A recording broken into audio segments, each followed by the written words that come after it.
Well, it seems like the issue of the Minister of Higher Education and Training, Nobuhle Nkabane, is not going to end anytime soon. Not when her arrogance, rudeness, and incompetence still persists. Coming up.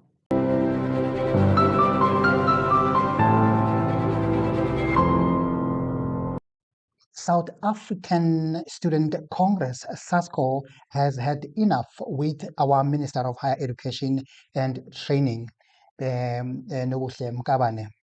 Just like all of us, Sasco is hurtful and they are calling for her removal with immediate effect. The South African Students' Congress is calling for the immediate removal of the Higher Education Minister, Nobuhle Nkabane. They are the third organization this week to call for the minister's axing after the EFF and the DA. Nkabane has been embroiled in allegations of corruption as well as the illegal appointments of the SETA board. ENCA reporter is there on the story, tracking it for us, and joins us now live. Pule. Now, please tell me, Sasco is the latest organization to call for the axing of the Higher Education Minister, Nobuhle Nkabane. What do you make of that?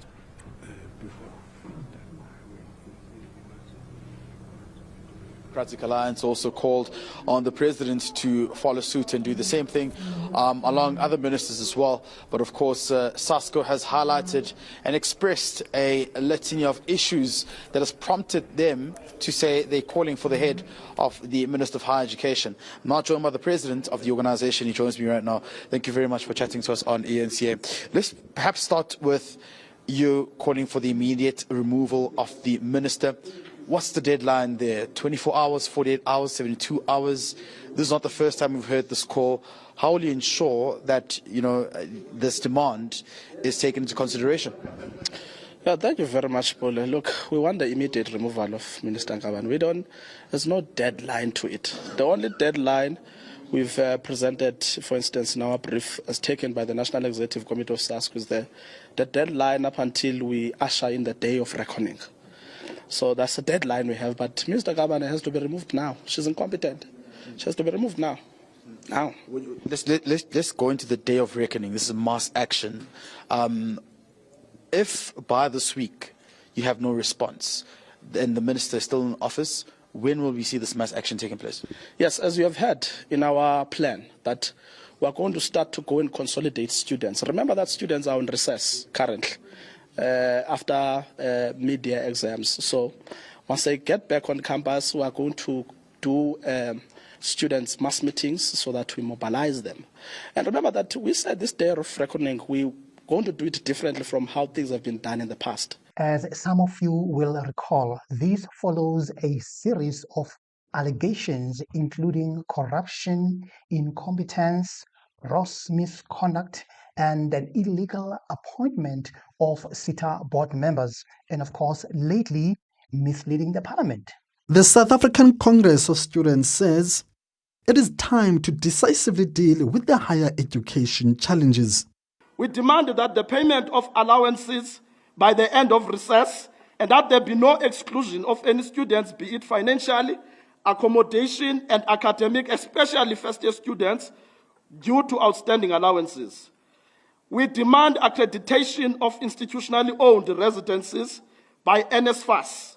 We are taking lessons directly from what happened at Walter Sisulu, and we're calling for the justice of Sisonke. We demand the beginning of the public process on the amendment of the Higher Education Act. We demand the write-off of the student debt now. We demand the extension of NSFAS applications so that they can increase the reach to rural and township areas. We demand that the rape and GBV crisis centers must be established on all campuses in our institutions of higher learning.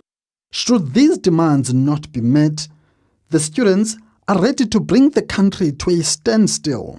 Sasco has begun the countdown towards the massive and coordinated protest that will be conducted nationally starting from the 1st of August, observing that students are currently on recess. The aim of this protest will be to bring South Africa to a standstill until our demands are met, at the apex of our demands being the removal of the Minister of Higher Education.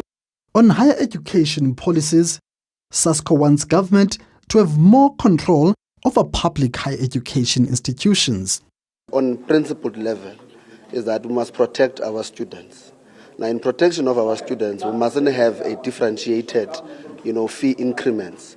That is a burden that contributes to historical debt that becomes a hindrance towards, your following registration or continuing with your academics in issues of higher learning.